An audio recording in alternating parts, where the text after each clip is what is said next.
Hey guys, it's Shelby here. We're back with the 2022 YZT50 out at Skyline. This is ride number, I think it's seven or so. But yeah, I got the jet swapped out this morning. I tackled it again. Instead of doing the jet and the needle clip position, I just did the pilot jet.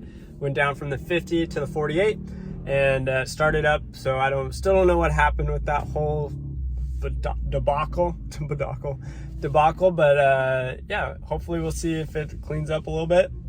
And like your guys' recommendations and your advice, thank you for all that.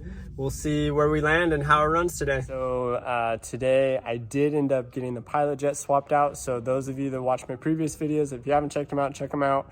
I've got some recommendations to go from the stock 50 pilot to a 48. So I ended up swapping that this morning before heading out, and you guys can watch a video. It's in a vertical wide angle, so it might be a little bit different, but you'll still get a good idea of what the bike sounds like. I was definitely really tired and it got really hot today, so forgive me on that.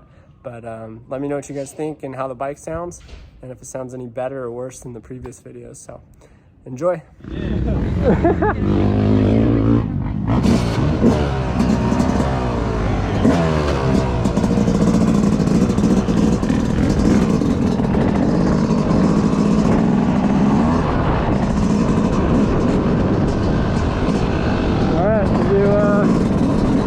One lap here.